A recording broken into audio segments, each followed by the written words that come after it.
Il y a moins de 2 ans de cela, j'étais à cette même place, mais là, c'était la dame qui tenait le micro pour poser les questions auxquelles j'avais répondu.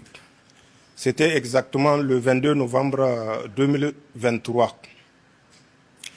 Vous savez que le Mali, le Niger et le Burkina évoluent dans un cadre confédéral.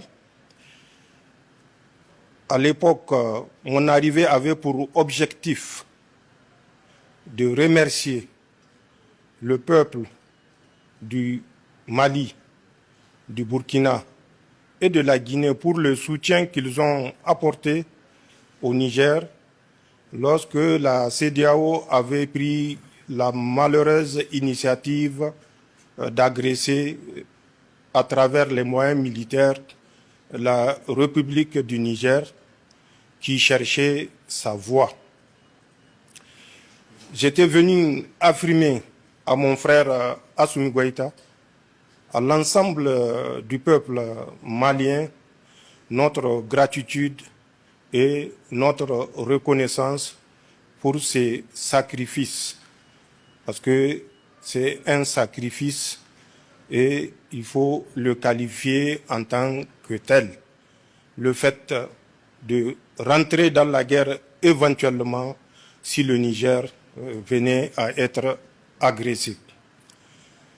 Depuis lors, nous avons évolué dans un cadre global en créant d'abord l'Alliance des États du Sahel le 16 septembre 2023, suivi quelques mois plus tard de la création de la Confédération États du Sahel, le 6 juillet exactement 2024 à Niamey.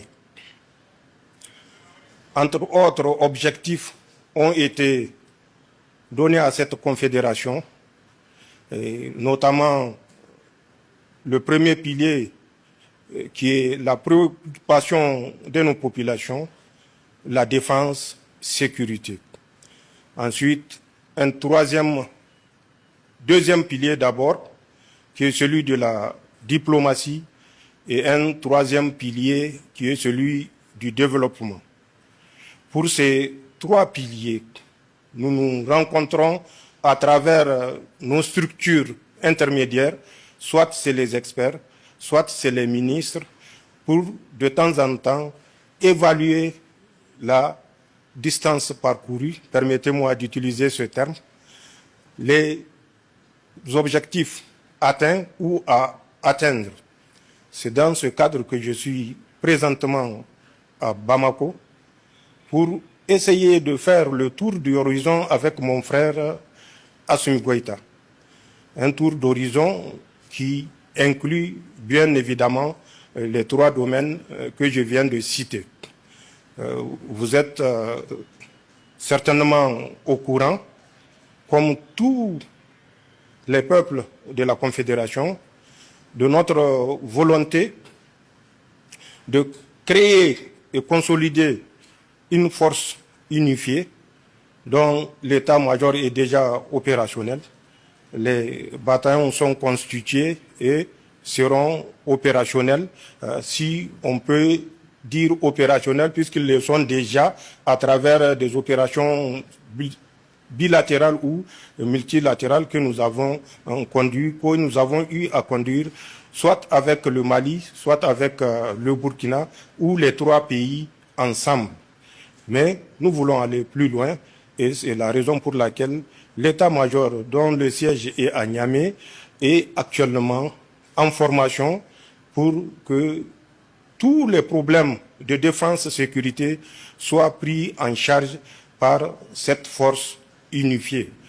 Pour ce qui est de la diplomatie, vous le voyez, que ce soit aux Nations Unies ou dans toute autre rencontre d'intérêt, nos représentants gardent la même position, prennent les mêmes décisions. C'est la volonté de notre confédération et c'est en ce sens que les ministres travaillent nuit et jour. Pour le domaine du développement, vous savez que nous avons créé la Banque confédérale d'investissement et de développement.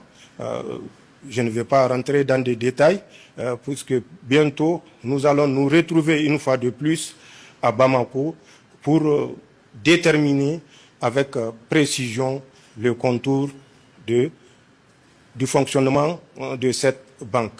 Mais sachez que déjà tout est prêt, tout est fin prêt, qu'il s'agisse du siège ou des autres structures d'accompagnement, tout est connu d'avance, mais sera précisé, Inch'Allah, à la prochaine rencontre ici à Bamako. Je n'aimerais pas aller dans d'autres détails, qui sont des détails plutôt discrets, à l'image de mon arrivée, qui devait être sur la pointe des pieds, mais j'ai découvert que les journalistes étaient déjà au courant que j'arrivais. Je ne sais pas comment ça s'est passé, mais c'est su, et vous êtes là présent, vous êtes la preuve que c'est su. Donc il y a des domaines, bien sûr, qu'on ne peut pas évoquer ici, mais il y a des domaines d'intérêt que nous avons passés en revue et que, Inch'Allah, à la prochaine rencontre, vous saurez davantage. Voilà, en quelques mots, l'objet de ma visite. Une fois de plus, merci au vaillant peuple du Mali, merci au vaillant peuple du Burkina, merci au vaillant peuple du Niger, peuples qui ont permis de prendre l'ascendant et désormais de conduire la révolution. Il n'y a pas autre qualificatif que celui-là. C'est le peuple du Sahel qui conduit la révolution. Et Inch'Allah, avec le peuple comme guide, le succès est au bout du chemin. Merci beaucoup.